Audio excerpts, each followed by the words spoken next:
Hey everyone, and welcome to a little weekly segment that I do here on social media about things about the internet that I think everyone should care about. And one of the things that kind of came up in one of my previous broadcasts the other week was the use of RSS feeds. And so I was talking to James here, who's going to be my guest today and talk a little bit more about some of the ways he uses RSS feeds, which are different than the way I use them. I want to talk a little bit about this excellent technology and how you can use it, whether you own a website or not, to learn things on the internet and to follow the things that you want to follow. So James, thanks for being with me. Hey, no problem. Thanks for having me on the show. Yeah. So just a little background on what an RSS feed is. Do you want me to kind of show people what that is, or do you have a better explanation that you've heard than the standard one that I've heard? My take on it is it's just a feed of news or content. You take a website's content and you put it into a little chunk of code that makes it transferable. Most people know it from newsreaders, which is one of the original technologies, and what most people used a lot of RSS feeds was for reading news. You could add it to your Outlook. Google had a news reader for a long time before they started Google News. That was kind of their news product. As a reader, you just added all your sources. A lot of websites had an RSS feed, especially if it was powered by WordPress, which sort of generated one by default. So, like most technology, it gets changed and used in different ways. It's not as prominent as it used to be, but it's still out there. People still using it. It's one of those little pieces of technology that never quite goes away. It always manages to hang around and be useful in some way. Yeah, I saw that really good article when I was kind of first starting to do this and trying to get my head around this stuff. And it was like, RSS feeds explain the Oprah way. I'll see if I can find it and put the link in the description of this video. But just so that people understand what this is, if your website typically runs off of a database, it doesn't have for you to be able to make an RSS feed or what's called a burn an RSS feed. But I just want to show you kind of what one looks like so that you understand what I'm talking about here. So if we go to my website, for example, so my website /feed, now the link to your RSS feed might be a little bit different. It might be, feed.html, or it might be RSS the actual link doesn't matter. I just wanted to show you what this looks like. Now, as you see, this is a super boring version of my website because there's nothing in it except the information that you absolutely need. So what I'm going to do is I'm going to zoom in a little bit here because I meant to do that. But if you look closely, you'll see that there's this little bracket thing and it says item, and then it has basically the latest blogs I posted. So for example, here is an RSS, so the title of this article is 5 reasons you'll love RSS feeds. There it is. It's in this particular blog category. Here is the description of it. And so what happens is, all of these items, and you see that it links, and then it's like, what is the link? So here is the link back to where the rest of the article lives on my website. Now, as you see, my particular what's called RSS feed has excerpts. So it just has a little bit. It doesn't have the whole article, but some RSS feeds do show the entire content in terms of the text and all that. Now, as a regular person, so what happens is every time I update my website, it creates an item in my feed. And obviously the newest items are on the top and the other stuff gets pushed down. And so the question is so rather than going to my website every single day and thinking, oh, has Nicole posted anything new? You could do what's called subscribe to this and basically be notified every time that I post something new automatically. Yep. So you don't want to look at this. This is super boring to look at. So you want to use something called a feed reader if you want to follow something like this. So an example of one of these is Feedly, right? And what I went ahead and did is I just searched for a website, and there I am right here. And it shows the latest post. And then what I can do is click follow. Now I'm already following. I don't know why I follow my own website. I don't know. Maybe I wanted to see how it is. But it gives you an idea. There's a bit of a description, and it's the latest kind of 3 articles here. And then it says that I post about 1 article per week. And what I can do is I can just put this in a category And what category did I put it in? Oh, I put it in business and marketing in my own section. So every time there's a new blog post, if I go to breaking even, I guess the last time I opened this was a while back, you see it says there's 5 new articles. So it has a really tiny number 5 here. So what I can do is I can kind of see what is going on my website without having to go to my website. And as you see, I can follow a lot of other websites like that too. So that is essentially an RSS feed, basically allows you to share information on your site with people who want to follow it. It also lets you follow other websites and kind of get it all in one spot so that you don't have to go to each individual website and look at stuff.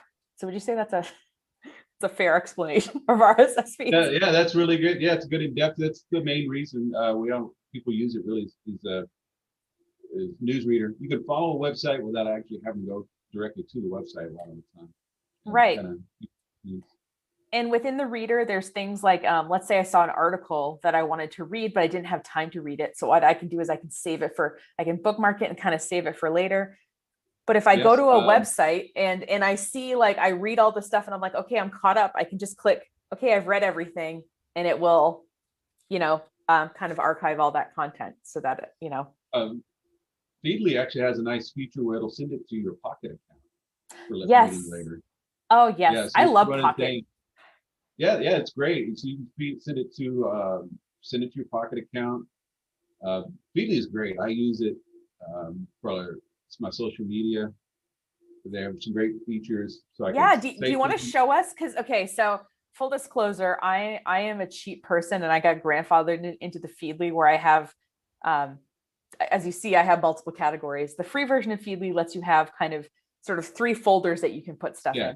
But James has like the fancier version and he does fancier things with it with social media. Do you want to like demo that, or do you just want to show people kind of I don't have it set up on my computer right now, but I can kind of guide you through it. Absolutely. I use it for social media.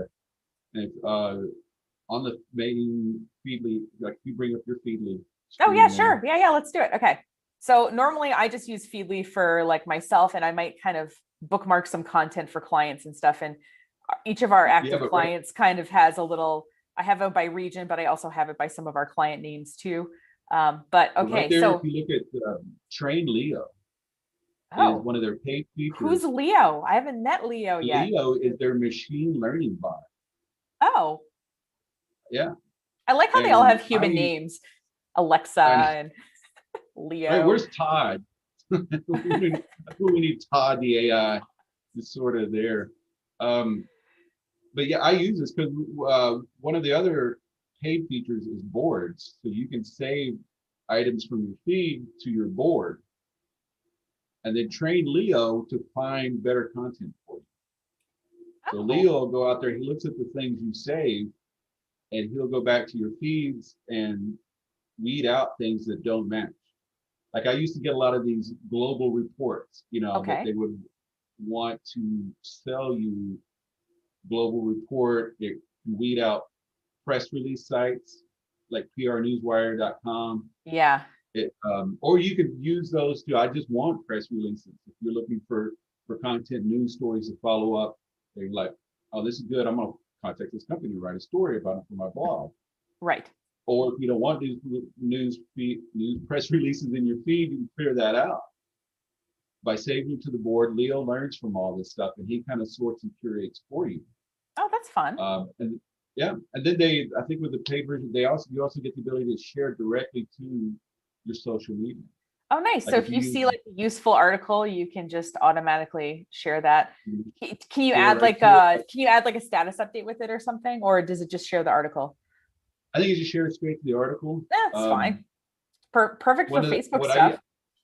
Facebook stuff. If you use a lot, like if you use a service like Social Pilot or Bucker, you can build up a whole queue. You can feed 10 things directly from Feedly into your social media app, and just kind of like stack up your content for the week. Your little 10 relevant articles.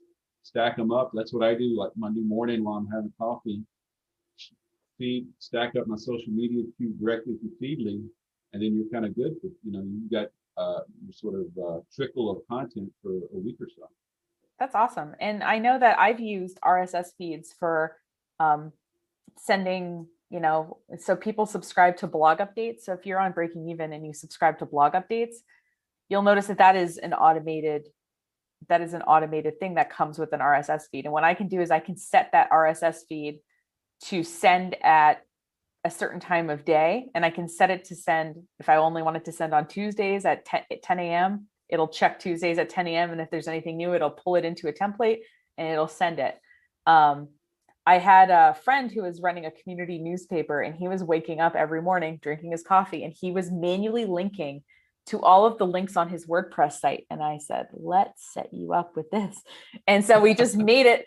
And, he's like, I don't know, because sometimes a lot would have happened and sometimes not a lot would have happened, but he'd spend the first half hour of every day kind of manually linking to everything new that happened on his website, and send it out to email subscribers. But that was a nice kind of way for him to do that without,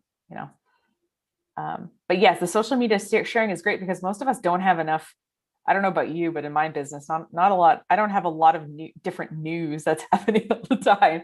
Yeah. And creating good quality content is pretty labor intensive. It takes, like, you're creating your own original content, videos, written material. Could take a while. Mm-hmm. If you're a solo, entrepreneur, finding things relevant to your industry, your audience and stuff, and sharing it a couple of times a week keeps them engaged while you work on that video for the week or that blog post for the week, and just keeps things warm on your social media, because it can go cold. Facebook you can get dinged sometimes. Yeah, there's a rhythm to it. If you go too long, people fall off, right, and you fall out of their feed. And the kind of so we have social media, we have email newsletters, and then we just have reading stuff. But we also can use RSS feeds on websites, which are, and what did you call them? Like RSS aggregators. And I found an example of one, I think, because before James and I started, I was like, so sometimes what super spammy sites do is they take a lot of RSS content and display it and then put a bunch of ads. Yeah. I think we've all been to that website where we're like, okay, this is just a lot of links and some ads. But I did want to link to, I think, a relatively legitimate example, which would be a newspaper website.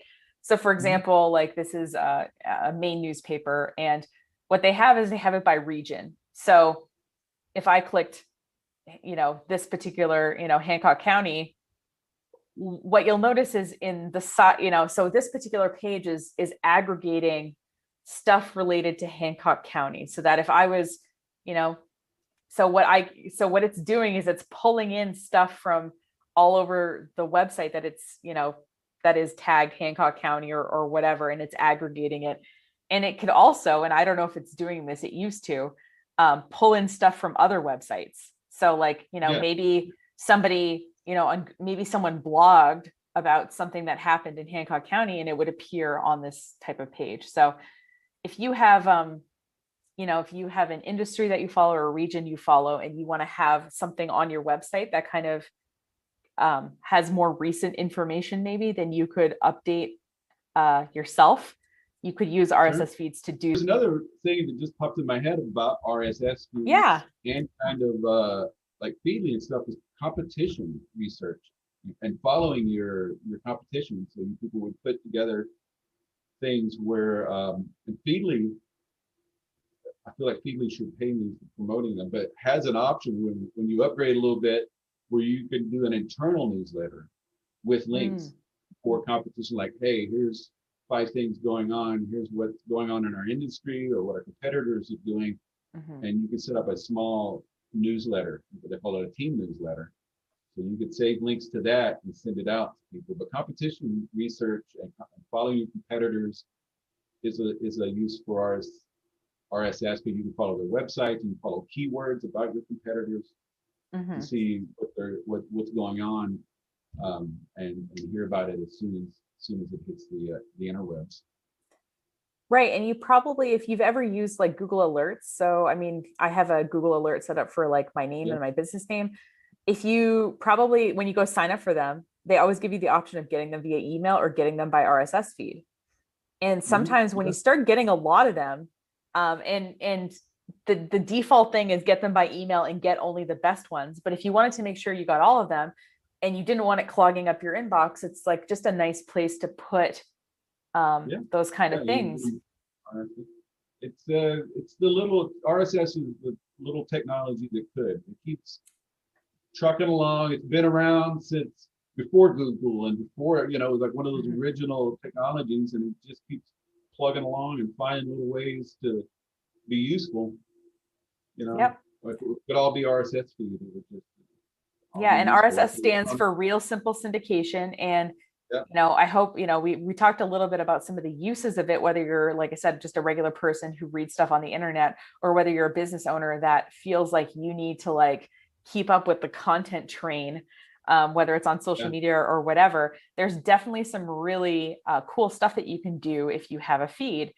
And you can also, customize, what that looks like a little bit. So on that news website I showed you, it was showing links, but you can also make it so it pulls in like an image, so that it pulls in the first sentence. Like you have a lot of flexibility. It's not, I think I showed you the really ugly version, like at the beginning. Just the code. Yeah, exactly. But it has all that information is just stuff that could be displayed, and it could be displayed in pretty much any order and pretty much any layout that you would want. So, it's based on XML language, just nested brackets, and you can customize a little bit.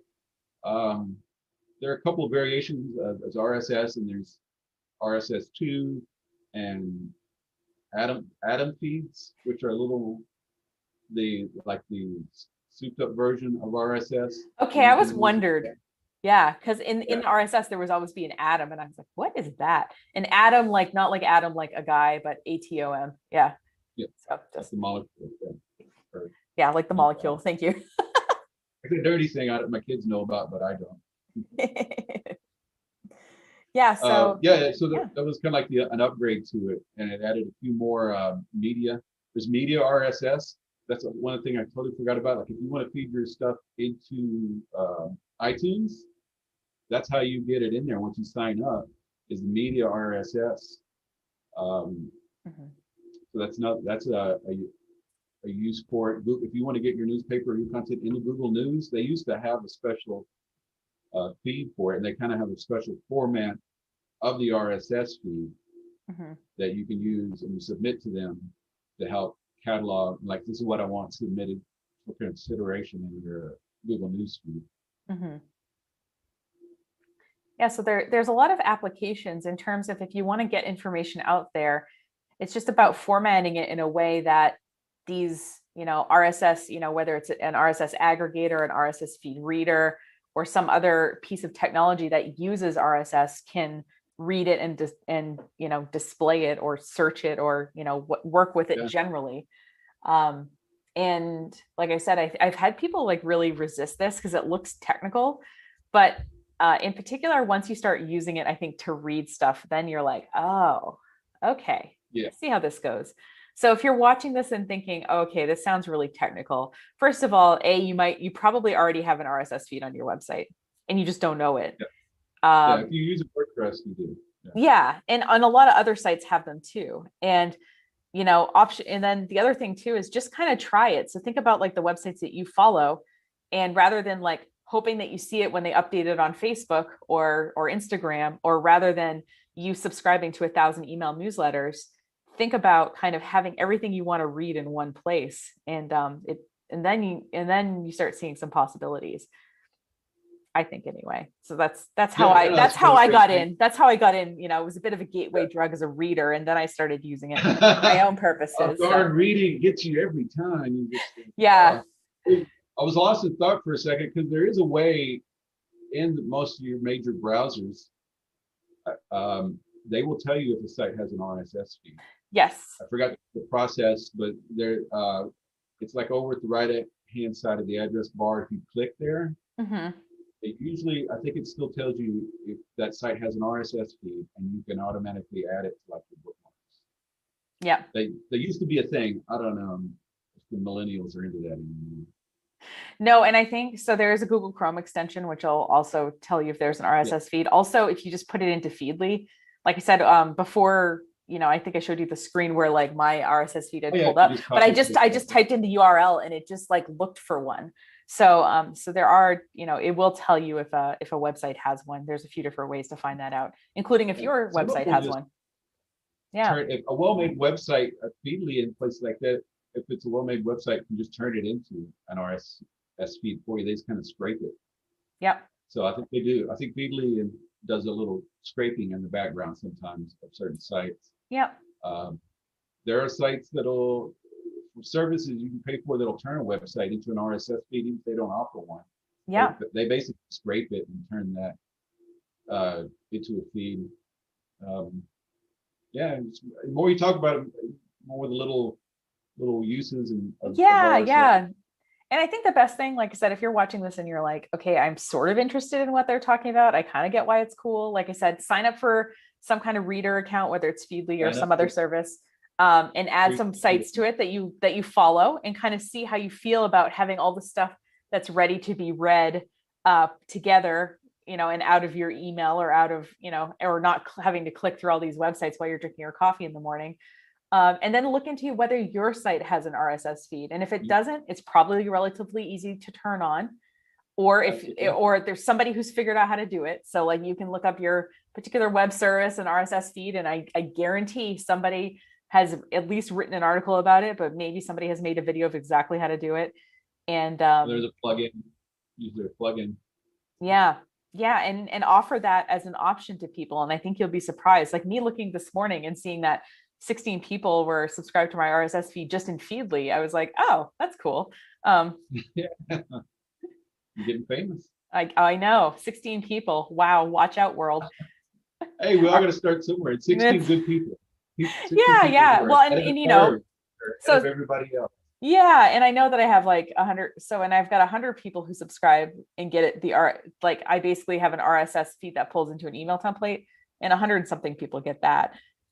So when you offer people ways to like keep updated and don't give yourself a lot of extra admin work to be able to do that, it's really a beautiful thing. So, James, is there anything else about RSS feeds that you think people should really know about? I don't know. I think we've covered most of it. We have covered a lot of it.